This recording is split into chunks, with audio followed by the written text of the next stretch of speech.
Good evening, family. Grace and peace, everybody.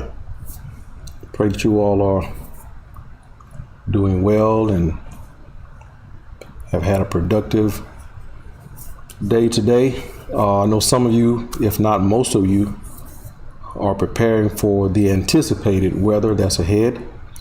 So hopefully by now we're all pretty much getting settled in, getting things situated, and praying for God's hand of protection and safety and grace to be upon us all and beyond. Do your due diligence along with prayer. All right, so we are to acknowledge God in all of our ways, including that which is upon us. All right, so, and also we thank God for you tuning in. I know most of us I've been busy pretty much all day. Some of you may be still wrapping up a few things, but thank you for lending us your time, lending us your attention and your ear. So we appreciate you also very much for that. As you're coming in, as always, if you would, please, ma'am, please, sir, let's make sure that we are liking, tagging, and I think the most important part of that is make sure that we're sharing this. So if we have about 35, 40 people on tonight, hopefully we can have just as many shares as we are viewers.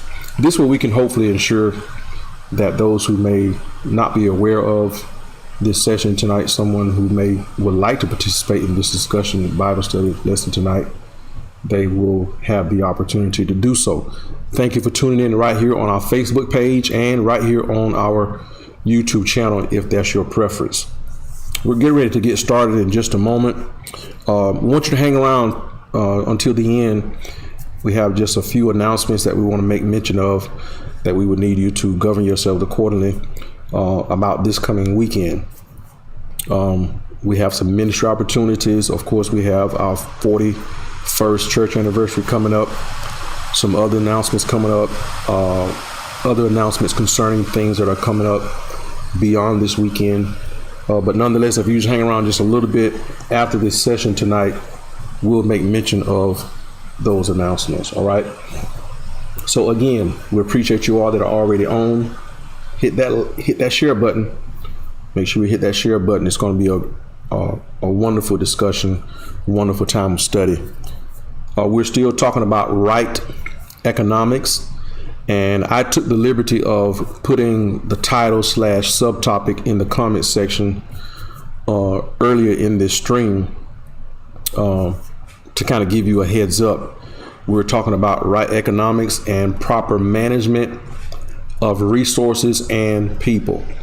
I tried to break that Christian definition down of what it means to have right economics. We have secular economics, or the secular definition of economics.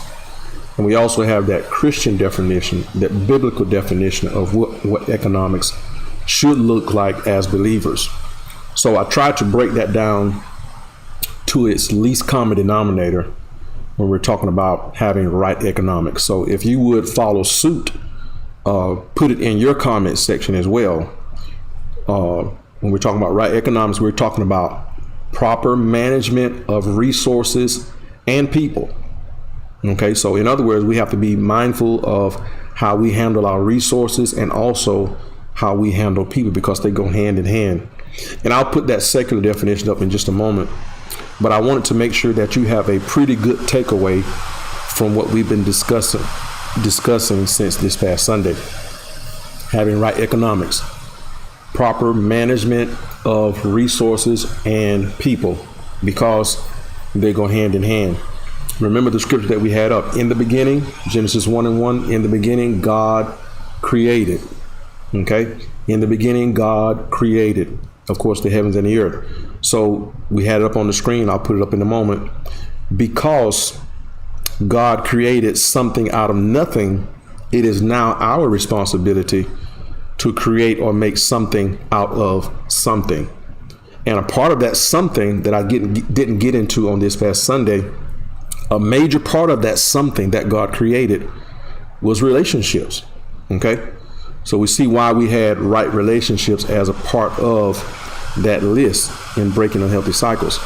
So in the beginning, God created the heavens and the earth. He created tangible resources, and he also created the benefit of having relationships. So let me put this definition up real quick. I'm going to take the chat down for just a moment.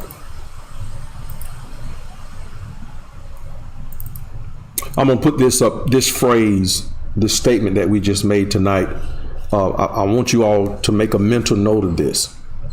When we're talking about right economics or biblical economics or Christian economics, this is something that I think that would serve us if we would kind of break this down again to its least common denominator, a working definition that we could really sink our teeth into and understand. I think this would serve us well. Proper management of resources and people. Now remember, we also said that we don't necessarily have a money problem. What we have is a moral problem, a heart problem. When things are not right in the heart, we don't manage resources properly, and we certainly don't manage our relationship properly or handle people correctly. And it all stems from the condition of the heart. So when we have resources at our disposal, when we have responsibilities, positions, opportunities, when our heart is not right, we tend to mismanage these things, which in turn hurts the people who could be benefiting from our resources or certain benefits and privileges that we may have at our disposal. So this is why we can safely say that Christian economics or biblical economics at its core is about proper management of resources and proper management of people. Okay, so I want to make sure that y'all got that. This is going to be key when we're talking about the other topics or the other elements of the topic tonight. Okay, so if you got that, let's go ahead and move on. So let's go to, I'm going to skip this one. I'm going to go to, back to Exodus chapter 19. This is just for a review. Now, I put this back up here because, again, there were just a few things that I didn't get a chance to mention. And to be honest, I got kind of got a little ahead of myself. And there were some things that I needed to mention in the foundation of the sermon. So I want to show you why or where we get this idea from, the importance or the need to understand that Christian economics is about proper management of resources and people. Now, in the garden, before sin entered in or came about on the scene, relationships were perfect. Management of resources were perfect or flawless because we were in the will of God. Things were going according to plan, if you will. Now we can see that the first thing that went wrong, or I should say one of the things that went wrong at the onset was the Bible talks about how Adam blamed Eve and Cain killed Abel. So you can see this downward spiral as it relates to relationships and how we were treating each other versus how we were supposed to treat each other. And if you can notice that and take note of that, you can see that once things went left with relationships, then things went left also, or how we handle resources follow suit. So if you can kind of see what I'm talking about there. I don't know if I had this up here, but early on, especially past the medieval period, you can see where people were benefiting from or profiting, if you will, off of the backs of other people, mistreatment of people, oppressing people, from stealing, trickery, those type of things. And I don't even have to start after the medieval period. I can go even back further to scripture with Jacob and how his name, of course, trickster, and how he lied, schemed with the help of his mom to steal the birthright of his brother. Now watch this. He mistreated, I'm going to show you how this statement is correct. He mistreated his brother and he mishandled, if you will, the resources. In other words, got them in the wrong way because there was something wrong with the heart. And when something's wrong with the heart, there's improper management of resources and people. So he got the birthright, if you will. He got the resources, the opportunity, the position, or the privileges, but he got it through trickery and deception. So y'all see how the two go hand in hand. When you're talking about Christian economics or biblical economics, the mishandling of resources and putting people in unfortunate situations when it comes to being deprived of certain resources and opportunity, it's going to always start with the heart and how you treat people, and that's going to spill over into how you handle resources as well. Okay, so the two go hand in hand. Now, I said all of that to say this: because of the condition of mankind's heart, because of the mistreatment of one another. Okay, remember, sin is on the scene, and the Bible talks about in the book of Judges how in those days everyone did what was right in their own eyes. There was just utter chaos when it came to having moral standards, let alone godly standards. Okay, so there was not only mistreatment of one another, but there was mistreatment of resources. So y'all see why I'm just showing you throughout the whole Old Testament, even in Genesis before the flood came, similar to Judges, people were just doing whatever was right in their own eyes. The Bible talks about in Genesis, how to put it, they were just coming up with ways to sin, if I'm just paraphrasing, of course. Every thought that came to man was thoughts of evil or thoughts of doing wrong, if you will. So y'all can see where Exodus 19 comes in, the Mosaic Law, where God is saying, listen, if you want to be my people, I want y'all to see this now. Watch what's on the screen here. If you want to be my people, and if you want to be my God, the first thing that we have to address is how you're treating one another. Y'all see this? We've got to deal with this. When we're talking about the Mosaic Law, it dealt with, there was a moral law, that still is intact today. There is a moral standard. There were ceremonial laws and those type of things. But ultimately, God was implementing these things, not that they were meant to solve anything, because they were just meant to reveal certain things, because Jesus Christ was the ultimate solution. But the Mosaic Law was implemented to show mankind the condition of their hearts, what it was going to take to remedy their heart condition, and so on and so forth. But nonetheless, God implemented the Mosaic Law, and he had to show them, listen, there's a problem with how you're treating one another. So if you want to be my people, and if you want me to be your God, here's the standard. And we know they fell short, but that's for another day. Here's the standard. Here's the requirement. Here's what it's going to take. And I want y'all to hear me real good. So when you read Exodus 19, hopefully some of you already did that from this past Sunday. Fair and accurate scales. It talked about that. When you're doing business, when you're making transactions and those type of things, make sure that the scales that you use, that they're fair and they're accurate. Your prices, if you will, the contracts, verbal or otherwise, that you make with one another, make sure that you're treating one another fairly. Make sure that you're honest. Y'all see these three words up under there: fair, accurate, and honest. Now, what's going to enable you to be fair, accurate, and honest when it comes to trade, transactions, doing business with one another, making deals, if you will? What's going to enable you? What's going to help you to be fair, accurate, and honest? Remember we're talking about economics. You got to have the right heart. So God set a standard. He said, here's the standard for my people. You got to handle resources correctly, and you got to treat each other correctly. So you got to be mindful of how you manage resources and how you manage people. You got to be fair, accurate, and honest. So that's why I tell y'all all the time. I'm going to say it again.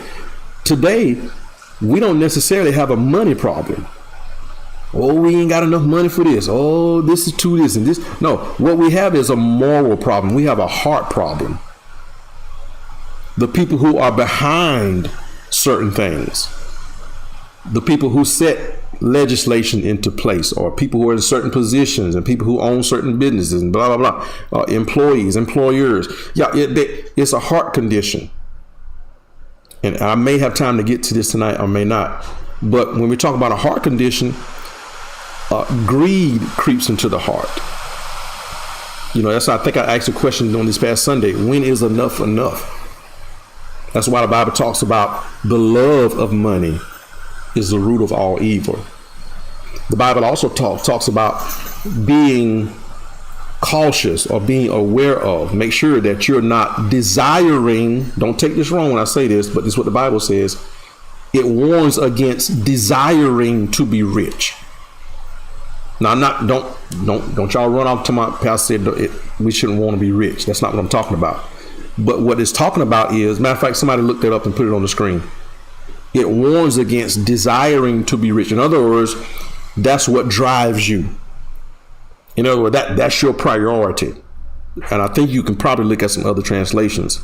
It's talking about how at any cost and at all cost, at the expense of whoever and whatever, I gotta have it. I gotta be rich. And no matter who I step on, no matter who I cross, no matter who I offend, it says be careful of that, because the love of money, not money, but the love of money is the root of all evil. Remember, that's a heart condition. So if I'm not managing resources properly, and I'm not going to manage people properly, because something's wrong with the heart. So God says, okay, here's what we need to address. When you are doing business with one another, it even goes on and talks about how you shouldn't charge extreme interest rates. Y'all look it up. Look it up. And we talked about the gleaning and tithing and redemption and jubilee, all these things that were implemented under the Mosaic law, which represented the moral law and how you treat one another. And the underlying theme was what we have right there: provide and take care of others. If you don't have a heart for people, then people will go lacking. If you don't have a heart for people, then people will go lacking. I'm going to show you some other things here. Look at what Jeremiah said in Jeremiah 22, verses 15 and 16. I'm going to change it so I can read it. There we go. It says, but a beautiful cedar palace does not make a great king. Now, this is an alt, of course, that God has with his people, speaking through the prophet Jeremiah. And look at what he said. Just because you have nice stuff, just because you have resources, if you will, that does not make you a great king. Your father Josiah also had plenty to eat and drink. Watch this. But he was just and right in all his dealings. So that's what it said. It said it's not anything wrong with having things, but when things have you, in other words, when your heart is not right. It says, beautiful cedar palace does not make a great king. Your father Josiah also had plenty to eat and drink, but he was just and he was right in all his dealings. Y'all see that? He was right and just because he handled resources properly, and he handled and managed people properly because his heart was in the right place. And it says that is why God blessed him. Let's go a little bit further. So I hope y'all saw how there's nothing wrong with having things and resources and opportunities, having wealth. Nothing wrong with that when your heart is right. He gave justice, talking about Josiah, he gave justice and help to the poor and needy, and everything went well for him. Isn't that what it means to know me, says the Lord? Y'all see that? Y'all see how profound that is? It should be profound. So when we're talking about, here's Jeremiah alluding to having right economics, which involves having the right heart, which means I'm going to manage people and resources properly. Look at what Proverbs says in 14 and 31 from the CSB version. The one who oppresses the poor person insults his maker. Y'all see that? It's an insult to God. It's an insult to his intentions. We are derelicts of our duties at best. The one who oppresses the poor person insults his maker, but one who is kind to the needy honors him. In other words, honors his maker. We honor God when we consider those who are less fortunate. We honor God when we properly manage our resources so we can be a blessing to others. Remember what I told y'all Sunday, and I know I jumped ahead of myself Sunday, but this is why giving and all of these things, they were never meant to be just solely about us, about me coming up, about me getting my bag and getting the bag and all these things. It was never meant to be that alone, but that has what it become. It has become that. That is what has now been a part of the mainstream message for years, is about us getting, us receiving, us prospering. And because the message has been wrong, hearts have been wrong, handling resources have been wrong, how we handle and treat people has suffered as a result of that. I talked about a little bit of that on this past Sunday. There is a lack of concern for people, and because there's a lack of concern for people, there is a lack of proper management with our resources. But remember, I'm gonna go back to this right here. None of these things under the Mosaic law was ever meant to be solely about the individual being on the come up. It was never supposed to be about that. Okay, now let me show y'all. Now I got a couple here. Let's go back. Let's go to the New Testament. Let's look at, try to keep it short. Yeah, let me show y'all this here. I'm gonna put this one up here. Watch this. 2 Thessalonians 3:10. This is another economic verse. Y'all ready? I hope y'all following this. This is another biblical / Christian economic verse. Remember, we're talking about proper management of resources and proper handling and management of people. Look at what Paul says to the church in Thessalonica. In fact, he says, when we were with you, this is what we commanded you. If anyone isn't willing to work, then he should not eat. Look at the example that Paul said that we displayed in front of you when we were there. He was talking about, not being a burden on one another. And I'm gonna paraphrase with the rest of my description here. Not taking advantage of each other, not taking advantage of people's kindness, if you will. Because, sometimes people will sort of manipulate others because of the kindness of their heart. And there were some, if you will, that were not pulling their weight. Some that were able, but just wouldn't. Some that could, but they were just lazy. So they felt it was better to just prey on others, to be a liability more than an asset to the community. Now watch this. The reason why I put this on there, and I say this is a good text when it relates to having right economics, is because when you are concerned about community, when you are concerned about others, and you want to properly handle resources and properly handle and manage people, one of the things I don't want to do is to be an unnecessary burden. I don't want to be a liability to the community, but I want to do my part, if you will. I want to make sure that if I'm able, that I will. That if I can, I'm going to. I don't want to be any type of unnecessary burden to the community. Let me ask you just a question, just a rhetorical question. Do you see just the opposite today in how people are looking at ways not to work? In other words, looking for ways not to contribute, looking for ways to get over, to beat the system, when there are people who are in need of it, who really deserve to have certain assistance. But then there are others who are able-bodied, who just don't want to. And it puts an unnecessary burden on the system. Right economics. Proper management of resources and proper management and handling of people. So if I'm not willing to do what I can do, then I'm causing an unnecessary strain on the economic system, what God intended it to be. If you look at, I'm gonna go back to this real quick. This was, at the time, what God implemented here: gleaning, tithing, redemption, jubilee.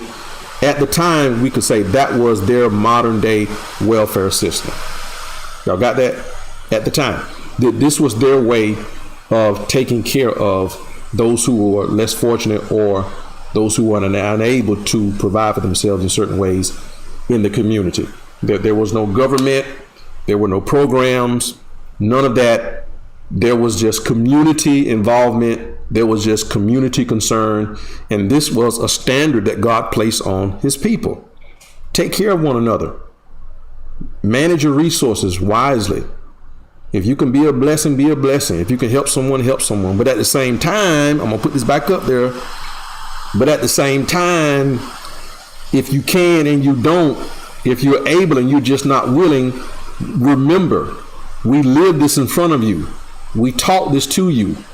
We said, because of the standard of this community, if anyone isn't willing to work, they didn't say they couldn't work, unable to. If anyone isn't just willing to work, then he should not eat. Y'all see that? So that's what Paul was saying. He's saying when it comes to Christian economics, biblical economics, and if the truth be told, in our communities, from time to time, even sometimes more time than none, we run across people who can, they just don't. I'm going to throw some very real and practical stuff out there. How many times have you seen ministries who have food boxes or clothes or coat drives, or put the response over here in the comments section because I'm looking at it. You've had these drives where you're giving away certain things, giving away turkeys. And if the truth be told, how many of those people who pull up in those cars or pull up in that line, how many of those people are able to provide for themselves, but they just heard that something was free? y'all already know. Y'all know I'm a straight shooter. They just heard that somebody was giving away free food. They got food at the house. They got clothes at the house. They got a jacket. All the kids got clothes, this, that. But they just heard somebody was giving away something. Not that there was a need. They just saw an opportunity and they took advantage of it. Y'all know it's out there. It's just there. That's just what happens. It's just the nature of the beast sometimes. And you're aware of it, but hey, you do what you do. You have to take the good with the bad. But that's the heart posture of some people. Now, you and I, whoever, who are more fortunate, who have more opportunities than others, then I just can't allow myself to come to, whether it's free or not, that kind of drive or that kind of opportunity for those who, hey, we got food, we got clothes. I just can't see my able-bodied, strong self who's got opportunities, who has plenty of provisions and whatnot, going down there and getting in a line and just receiving something like that with a clear conscience. I just can't do it. I don't know if I'm by myself, but I just can't do that. When I know that there are hungry people out there, people who really need something to eat, people who really need clothes, whatever the case may be. But that's just the world that we live in. It's the nature of the beast. But Paul says, listen, there has to be a standard.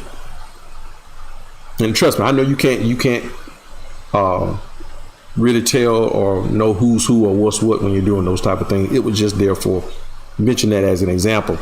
But Paul was saying, listen, he said there has to be a standard when it comes to biblical Christian economics. Okay? If you can pull your own weight, then do it. because there are other people, other things, other situations going on in people's lives that need to be attended to. And we don't have time for able-bodied people who are able to do, but just choose not to cause an unnecessary load or burden on the community. That's what Paul is talking about. He says, so we live this in front of you and we commanded this. If anyone isn't willing to work, then he shouldn't eat. So where does all this come from? Where does all this come from? I think this is a good place to sort of bring this to a conclusion. 1 Timothy chapter 6, verses 6 through 10. I think we've got time to cover that. I'm almost done. So if y'all would do me a favor, pull up another translation while you're on here. Pull up the NLT version, probably the NIV version. I don't use that a lot, but the NIV. Just want you to see the side-by-side comparison when it comes to translation. But nonetheless, here we go. I mentioned this briefly. But godliness with contentment is great gain. For we brought nothing into the world, and we cannot take anything out of the world. But if we have food and we have clothing, with these we will be content. Now he's talking about the bare minimum, okay? But don't get distracted by that. You know, this was a lot, if you will, to them then. You know, in other words, don't get caught up in pursuing and chasing after this. I'm gonna use this term, after this American dream. Okay, we need to be pursuing godliness and not necessarily pursuing the American dream, because the American dream seems to be turned into the American nightmare, because it seems like we're chasing this pipe dream, something that doesn't really exist, this place called utopia. But anyway, and then it goes on, it says, but those who desire to be rich fall into temptation, into a snare, into many senseless and harmful desires that plunge people into ruin and destruction. Here's what we talked about earlier. For the love of money is a root of all kinds of evil. It is through this craving that some have wandered away from the faith and pierced themselves with many pangs, like hunger pangs. Now, that right there is good within itself. That really needs no commentary. But notice how what we've said earlier, I alluded to these verses earlier, as a matter of fact, but notice how it says, but godliness with contentment, this is great gain. Now listen, it's not talking about being complacent. It's not talking about endeavoring to do better. It's not speaking against having things. I mentioned that earlier.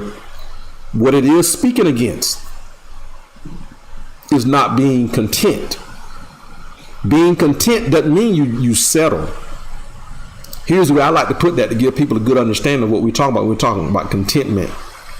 That means that I'm in a place spiritually, mentally, and emotionally to where I'm content. Are there other things that we want to accomplish? Yes.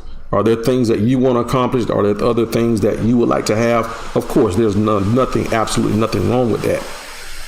But that cannot be the driving force behind everything that I do. It cannot be the number one priority in my life. Yes, we want good jobs. Yes, we want nice things. And there's nothing wrong with that.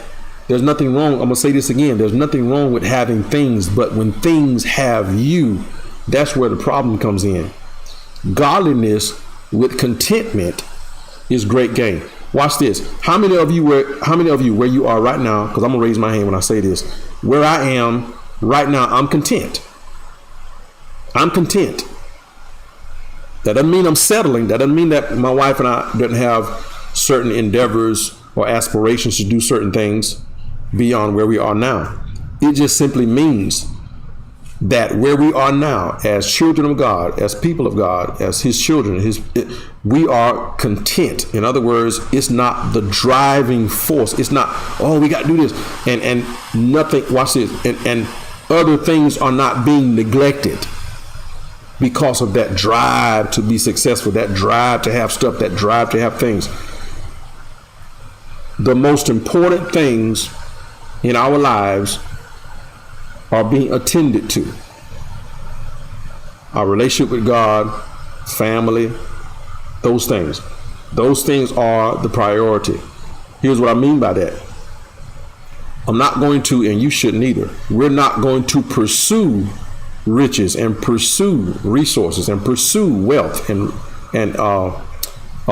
pursue success at the expense of our relationship with God, at the expense of our family duties and family responsibilities as husbands and wives and those type of things.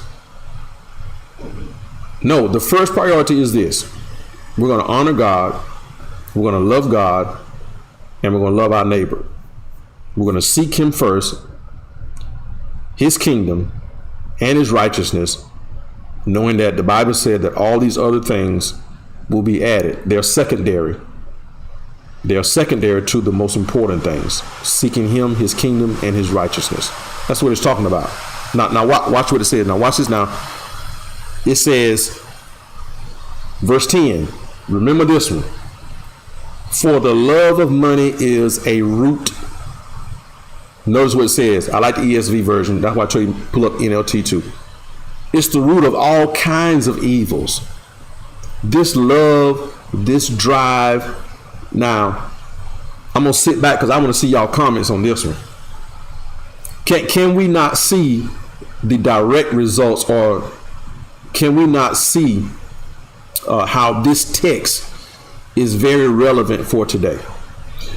In other words, the love of money, that drive to have money, that insatiable desire to have riches and money, can we not see how it leads to all kinds of evils where people are degrading themselves, degrading their bodies, lowering their standards? I mean, just all types of unmentionable things that are going on, where people are doing all types of things on social media. People are doing all types of things in the name of entertainment, saying all types of things in the name of entertainment and for success. Why? Because the love of money is the root of all kinds of evils. Some people are being robbed and killed and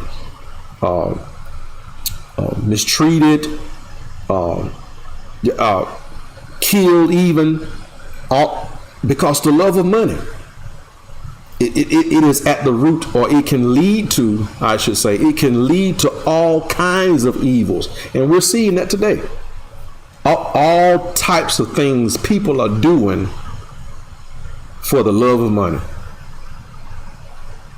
And then it goes on, I'm going to finish right here. It says, it is through this craving that some have wandered away from the faith and pierced themselves with many pangs. Watch this. It is through this craving, I'm going to bring it home to the church, that some have wandered away from the assignment.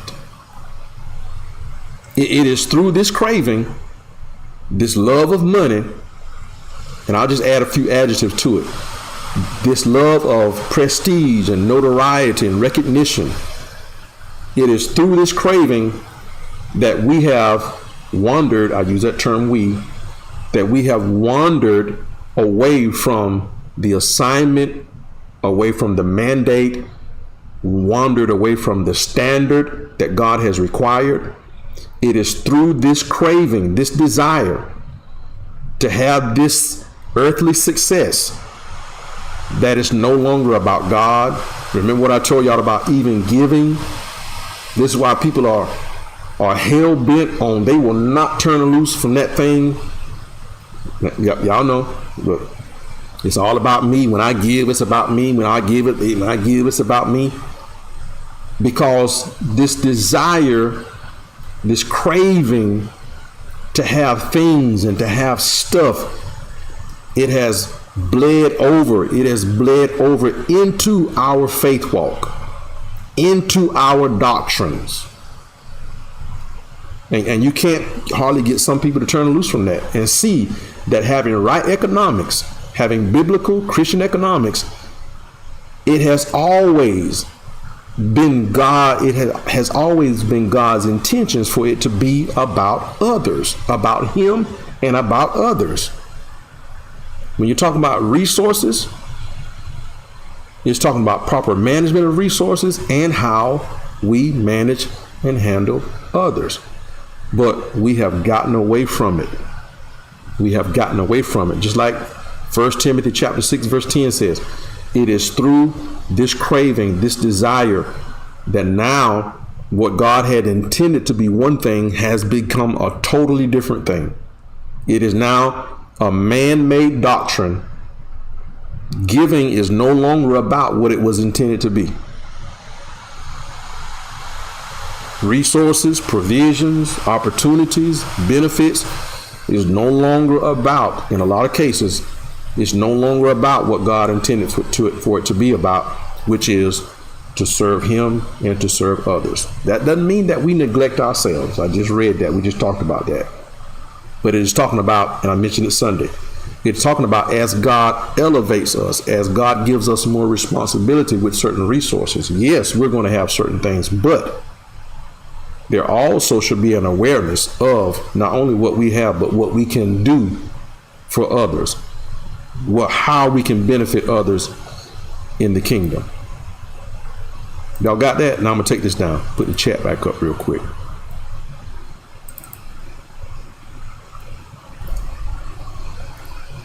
So y'all see this? I hope y'all got that. I hope y'all shared this tonight. Again, when you talk about this topic of Christian economics, biblical economics, the New Testament, throughout the entire New Testament, Paul in particular, it only talks about free will giving from the heart. Let every man purpose in his heart that which he is to give. Have a right approach, the right heart when it comes to resources, having the right heart when it comes to how we treat each other, how we help one another. It's always been about that. It's always been about it. But somehow, we know how, but over time, it has become more and more about us, especially with this westernized American Christianity. I told y'all before, a lot of what we preach here, it does not transfer. It doesn't transfer well at all into other areas. It only works, I use air quotations, it only works here in America. But a lot of what we preach here doesn't work anywhere else. If it doesn't work anywhere else, if it only works here, so to speak, then is it really the gospel? Is it really the gospel? So that's what we kind of wanted to cover. There were just a few things that I didn't get a chance to address because again, I got a little bit ahead of myself, got a little bit excited. But that's what Christian economics is about at its core. Proper management and handling of resources and people. That's what it's supposed to be about. Okay, so real quick, if you could post your takeaway in the comment section. What is your takeaway from tonight? What is your takeaway? Even after we're off of this live feed tonight, if you're watching the replay, still, I would love to see what your takeaway was from tonight. It helps me. It helps the teacher. When the students respond with comments or questions or whatever, it sort of helps me to gauge where you are as a class. So I would like to see what your takeaway is or was from tonight, right? So while you're getting ready to do that, let me read this right here. And that's good. I'm glad you mentioned that, Deacon Sly. Paul did mention that in that exhortation, or in that excerpt from that, I should say, what you posted here. He said, I work with my own hands, is what he said, so I would not be a burden unto you. That's where, if you can see that on your device, that which Deacon Sly has posted. Paul mentioned that he worked to take care of himself and those who were that were with him, and took nothing from them. And he talked about, even though I have the right and the position to do so, he said, I didn't do it. He said, he also said that it's more blessed to give than it is to receive. And that is the posture and position of the heart. I like that takeaway there. If the gospel is limited to my country, are we really preaching the gospel? I like that. Sister Nicole has keep a godly standard. I like that. That can be broad. I like that statement. Keep a godly standard when it comes to resources, when it comes to giving, when it comes to relationships, when it comes to how you treat each other. Just remember this, like Sister Nicole said, keep a godly standard. Sister Kwame has how you manage resources and deal with other people is a direct reflection of the state of your heart. That's outstanding, really good. Remember, we won't have to, listen y'all, we won't have to work so hard. I say we, just not literally, but we won't have to work so hard during offering if we just stop focusing on people's pockets and focus on people's hearts. I have some statistical numbers that I'm actually going to give the congregation when we have our upcoming business meeting that I'm going to share with you guys. And I'm excited to share that, just to see and to be a part of people who have a heart for God and a heart for people and a heart for service in His kingdom. You can do wondrous things. The Bible says when it comes to the building of the tabernacle, the rebuilding of the wall, those who were stirred in their spirits contributed to the rebuilding process. That's what it's going to take. Listen, we could spend all night on this, but all types of scriptures support what we're talking about. Those who were stirred in their spirits contributed to the rebuilding of the wall, to the building of the temple, and so on and so forth. Those who were stirred in their spirits, who had the right heart, the right attitude towards what God was going to do, or He desired to be done. Those are the people who contributed. So if, watch this, if people are not giving, if quote unquote, when Creflo came out with that thing, if the lights go out at the church, if ain't no lights on at the church, it ain't no money problem a lot of times. I say a lot of times because it could be other reasons. If the lights go out at the church, something wrong with people's hearts. Let me put it this way. If the lights go out at church and you got money, you got members that got money, and the church got money, and Christians got money, and the lights still go out, then there's something wrong with your heart. That's not a money problem. That's not a money problem. That's a heart problem. Let's see what Sister Green has. There's a standard in making sure that we don't take advantage of things meant for those in need, though we have the liberty to, because it goes against biblical principles of working for what we are well able to obtain by our own hands. For you should be adding to the needs of others, aiding, the needs of others, not taking from their hands or from their mouths. That's a good one. I like this right here, where how can we say that we love God and shut up our bowels of compassion for others? And even though in context it is talking about grace and those type of things, but I think that can also translate over to when it comes to just consideration for people as a whole. that's a good one. And if you read that, you see what I mean when I talk about in context.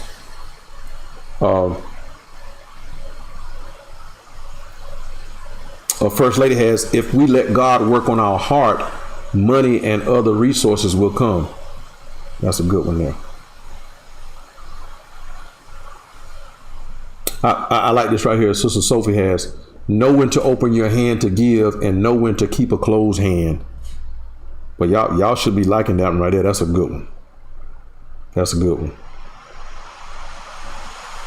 one. Sister Trader Brockton has, greed will cause you to lose your soul. Amen. Absolutely. Money can't buy you happiness, and it sure can't buy you Jesus. She had no Jesus, but can't buy you Jesus either. Let's see what this is here.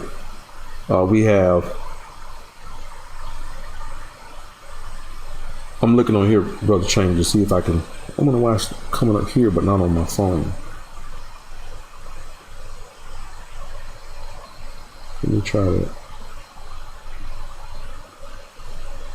Why is it not coming up here? I think I missed it. I was trying to read it. I think I saw a Chambers on here. I think I missed it. It's not on my phone, so I can't read it. It got away some kind of way. I'm trying to see if you have any more takeaways from tonight. Those were some excellent comments, some excellent responses. Okay. I think that's all that I see. I thought I had another one on here from Brother Chambers, but I can't seem to pull that one back up. But anyway, yeah, thank you all for tuning in and joining in on this discussion on tonight on right economics, Christian biblical economics, proper management of resources and others. Your heart will determine how you handle resources and how you handle people. People will go lacking. The house of God will go lacking. Communities will go lacking when hearts are not in the right place. All right. So again, we don't have a money problem. We don't. It's a heart problem. So I want to make some quick announcements. We have quite a few ministry opportunities coming up. First and foremost, we're grateful to God for the celebration that's coming up on Sunday, celebrating our 41st church anniversary. Let me see some hand clap emojis, some hand raised emojis on here real quick. Thank God for 41 years of his faithfulness. And we're going to be celebrating that on this coming Sunday. With that being said, we initially had some things planned for that day, but we had to push a few things back. I am excited and proud to announce that we are going to have a church meeting, and y'all know what that church meeting is about. Wink, wink. It's that time, and we got to get this ball rolling. So because of some things that have come up, families have lost loved ones and those type of things, we had to push it back just a little bit, but we need to go ahead and have that meeting to go ahead and start getting some things in place and to get the ball rolling. So keep your ear to the ground concerning our church financial meeting that'll be coming up real soon. So thank God. Thank you so very much for obeying God. It's been a long time coming, but we're just about ready to go. Have some productive phone calls with the state office, with the designers, with the builders, those type of things, and just about ready to go. So just need to get some preliminaries out the way, present some things to the proper areas, and then we're going to get that ready to go. Phase 3. I don't want to talk too long, but I'm excited about it. Y'all got to know the inside. You know what they say, if you know, you know. Y'all gonna know when I have the church meeting. This is why First Lady put phase 3. We were going through some documents, and it was just fascinating to see the vision on paper from the late Bishop Johnson and those who were alongside of him that aided and assisted him. There was a folder that says phase 1. And then we came across another folder that said phase 2. And my dad was actually had ideas for phase 3. I'll share that with you all later. But unfortunately, I call it his untimely death, because I just feel like he left too soon. But nonetheless, he was in the process of getting phase 3 into motion. So I told my wife, I said, this is phase 3. This is phase 3. And we're just grateful to God for phase 3. And there's a lot of things I want to share with you all in the meeting. Y'all know I get ahead of myself sometimes, but I'll let you know when that is. Some very profound things, some divine things came to light. Timing, season, all of that. When you look back, you can see God clearly, more so than you can looking forward. So y'all keep your ear to the ground for that church meeting coming up, and we give God all the praise and glory. And also on this coming Saturday, the homegoing celebration for evangelist Brenda Smith. That is Sister Watkins' sister, Brother Watkins' sister, Sister Watkins' sister.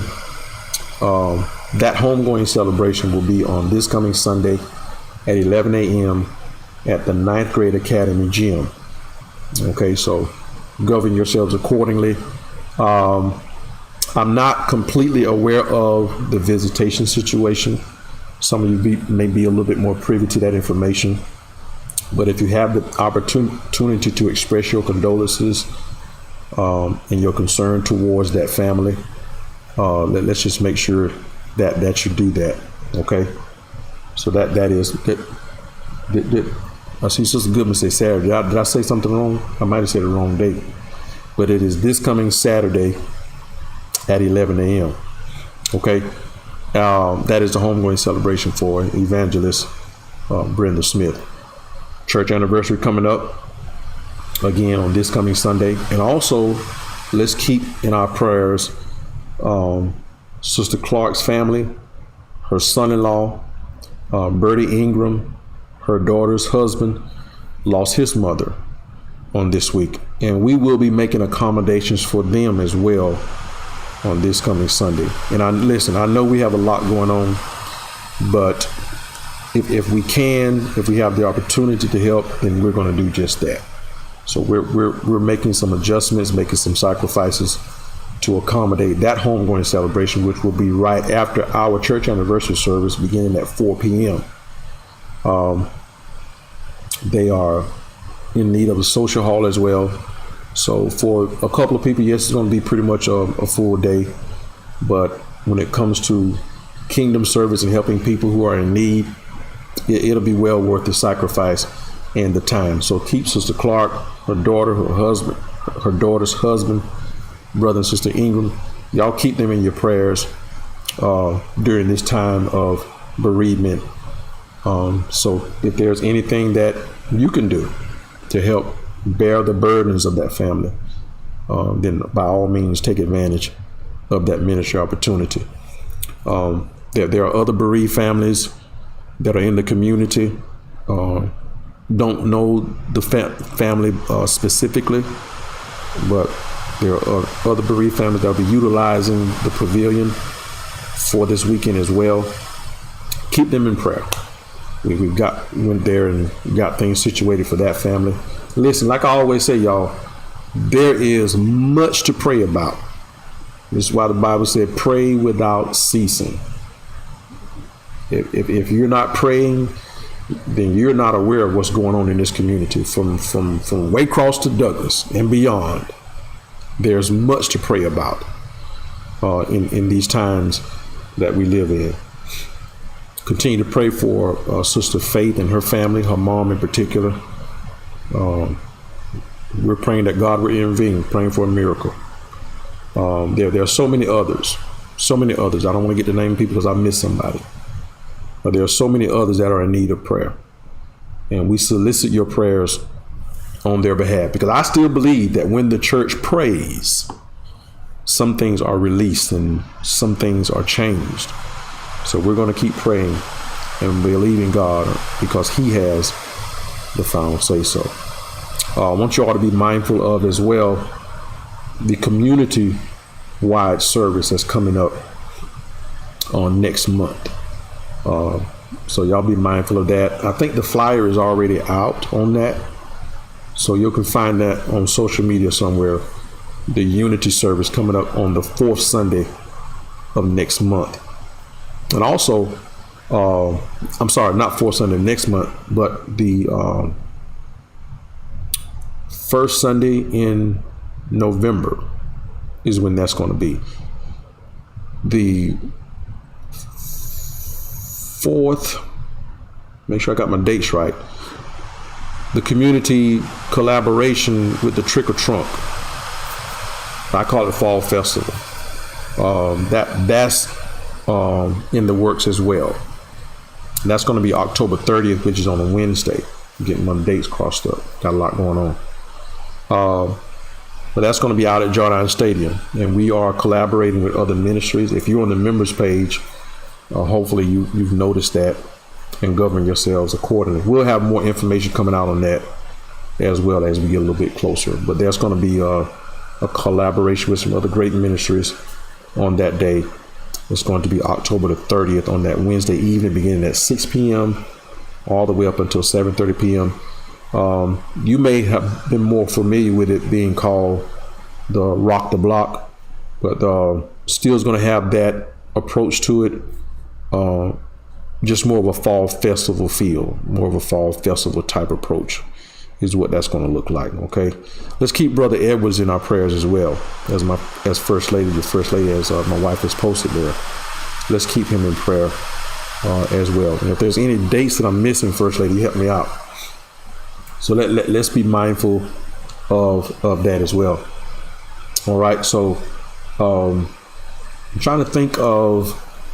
I want to get this date right for the community service.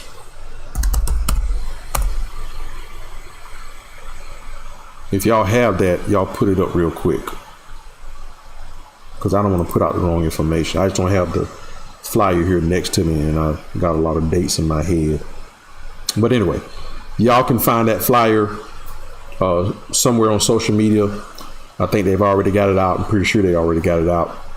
So y'all, it's during the alumni weekend. It's going to conclude with a unity service on that Sunday beginning at 11 a.m. I don't know why that date is slipping my mind. Thank you. I wish he was sitting right here because this is a delay. First Sunday, thank you. October the 27th is going to be the alumni weekend and concluding with the unity service on that Sunday beginning at 11 a.m. It's going to be a wonderful time, wonderful gathering. Yes, first Sunday. I don't know how I forgot this part. Like I said, we got a lot of dates going on, a lot of things going on.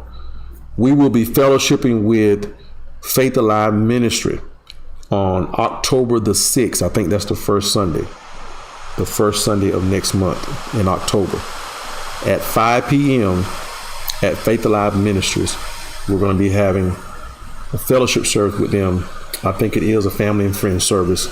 I will be speaking during that service. We will be in fellowship with that service. So at 5 p.m. on that evening, we will be fellowshipping with Faith Alive Ministries for their family and friends service. We invite everyone that can and will to come on out and be a part of that great time, of that great fellowship that we're going to be having on that evening as well. All right. So y'all can see why I'm forgetting my dates. We got a lot going on. So govern yourselves according to those announcements. All right. And we know that, hey, you can't attend everything, but whatever you can, when you can, and where you can, participate and do what you can. All right. So now, with that being said, again, we thank you all for your time. Thank you for your attention. Thank you for governing yourselves according to those dates coming up. Some things I'll mention later about the African Descent Ministries Unity Service coming up as well. That's on November the 8th on a Friday night. Going to be a very busy next few months, next few couple of months, very busy next few weeks. We solicit your prayers in all of these gatherings. May the Lord be glorified. May people be edified and strengthened and changed for the better and for his glory and for his service. All right. So grace and peace, everybody. You all have a wonderful evening. May God continue to strengthen your hands for the work that lies ahead.